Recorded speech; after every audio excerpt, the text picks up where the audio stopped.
Hi, this is Steve Booth. I'm a fourth grade teacher at LaPorte School, which is a K-12 school. I currently have 18 students in my class. I've taught third and fourth grade for a long time. I've been teaching over 20 years. I've taught most elementary grades. And I'm answering some questions for Aaron. What does it mean to be an innovator? What does it mean to be an innovative educator? That's a good question. I think it means that you are always willing to learn and introduce new things to your class. That in itself presents problems because if you're doing some things well, you always have to make room for trying new things in your class, the room being in time. There's only so much time in a day, and you only have the students for a certain amount of time. So as you're innovating, you might be taking away from other good things you're doing with the students. So it's a constant choice about how much to innovate. But it does seem that teachers who are willing to try new things and to innovate are the ones that are effective with students because they're always interested in what they're doing. I think the interest that you have in your subject matter and the way you teach it conveys itself not only to the students in how much they learn, but their excitement about learning. If they know that you're invested in it, it's just kind of contagious that they become invested in it too. So I think it's good to be an innovator. At the same time, you have to constantly check yourself and make sure that you're trying to do the right things. And when you find something good, stick with it. Don't just change for the sake of change. Innovative ways to include technology in my teaching area. Like what ways do I use technology in the classroom?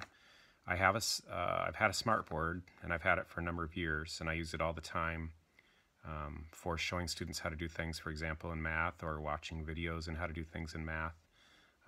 If we're, 1 week we might be studying Yosemite National Park, and the kids have never been there, so there's these really cool tourist videos you can show kids, and they're immediately, their eyes open wide, and they're interested in Yosemite. They're much more likely to be engaged in the reading matter. There's, of course, lots of classroom games and things you can do that are education related on the smartboard. I don't think I do a lot of games and things on the smartboard. It's more for introducing information or for showing them how to do things. I use it a lot in science with short videos.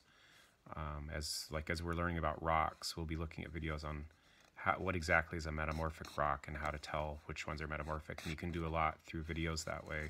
That you can introduce things a lot. And then, of course, it becomes hands-on where they use the rocks. So smartboard, covered that. We're one-to-one. The students have Chromebooks. And so we've been given a lot of encouragement to be innovative in using our Chromebooks. And we use them in lots of ways. Like Google Classroom, giving them assignments, writing assignments. I think I love the Google Classroom writing assignment part because I can teach them better how to write through Google Classroom because I can send them notes. I can X something out and show them how to word it better, or I can just write them notes saying you forgot to use capitals. So, and then they can erase my notes. So it's in the old days, when you wrote on a student's paper, it suddenly became marked up by the teacher, and the teacher owned it. But with Google Classroom, the teacher only has to own it for a short amount of time during instruction, and then the student can erase all those marks, and it's back to their ownership of the writing. So I really like that. Spelling City is a program that I bought this year. The students can just sit down with headphones, and sometimes they're not familiar with the spelling words. They can hear the spelling words, they can chunk them and try to write them. There are a million things out there, and you have to, as a teacher, you have to decide what you think might be effective, and you don't really know until you've used it. We use Typing Club for keyboarding. Well, how much time are you going to spend on keyboarding? It's a good program. It's effective. I used it enough last year so that by the end of the school year, most students were proficient in 15 to 20 words a minute typing, but that took a lot of time. And is that important in fourth grade? With this kind of revolution of technology in the classroom, we're all introducing things, but they all take up time, and I don't think we know at this point. I don't think there's good research about Are the old ways better? Are the new ways better? Are the new ways better as everything changes? Is it good to keep changing things? A big question I have right now with keyboarding is, should I really be spending at the fourth grade level? Should I really be spending time on keyboarding? It's extremely helpful for them to be able to type, because then they can do Google Classroom better. But motor skill wise, should they be writing? Should they be doing handwriting? Should they be doing printing? Should they be doing cursive? Integrating language? Should they be? Is it more important to be using your hands in writing than there's a lot of talk in writing, physically writing, that you're crossing your body as you write. That's important. That's an important brain development thing. Do you take away from that when you have them keyboard it? All I'm saying is that there are so many unanswered questions about the use of, about innovation and introducing things and taking up time in the classroom. I don't think anybody knows right now what the best choices are. You hear all these things about best practices, and well, if people really knew the best practices, that's what we'd all be doing exactly the same thing. And I think we're all doing very different things. I'm not saying that's bad. I'm just saying nobody really knows what's most effective. How does technology help me? I think I've already listed some of those ways. Specific apps. We use Mathletics and math as a kind of add-on incentive program. That's great for students who are flying high in math, to have something else to do that interests them. Trying to think of, there's some video, there's some programs you can use, Seesaw, where you can collect student work. I've tried that a lot and actually haven't ended up using it that much.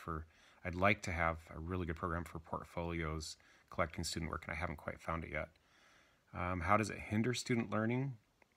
That, again, I think there's some big question marks about if we're using it in the right way.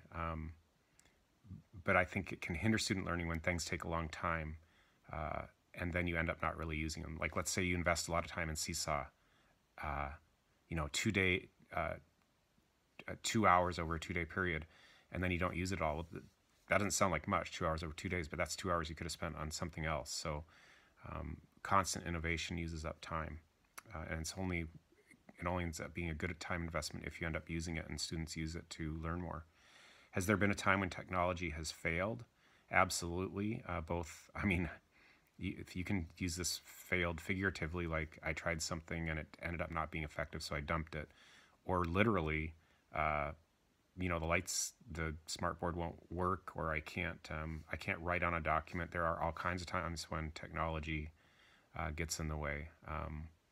We were watching a play last night at the Chief Theater in Bemidji, and the microphones they were working, there was a constant buzzing, and it would have been better at times to not have the microphone. That's when technology is getting in the way of these malfunctions happen all the time, even when you need to do something really important and it's gone. And so that's very, very frustrating. Does technology motivate my students?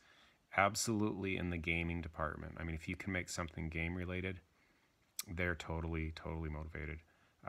But I don't know yet which games are the most effective, and I don't spend enough time I'm not at that level to get excited about a spelling game and then to know if it's effective for me learning the spelling word, so I don't really know if it's working for them. Again, so many question marks. So yes, absolutely, I consider myself an innovative teacher to a certain extent, and I believe it's important to use technology and innovate. I think it's also important to keep things in perspective. Would you rather have your kid in a innovative classroom where things are constantly shifting every day and the kids never seem to latch on to anything? Or would you rather have them in an old school classroom with an effective teacher, pencil and paper, hands-on books, and they're learning U.S. history, and they're solidly learning in math? I mean, obviously, effective teaching and effective content and the use of interesting content is more important than innovation itself.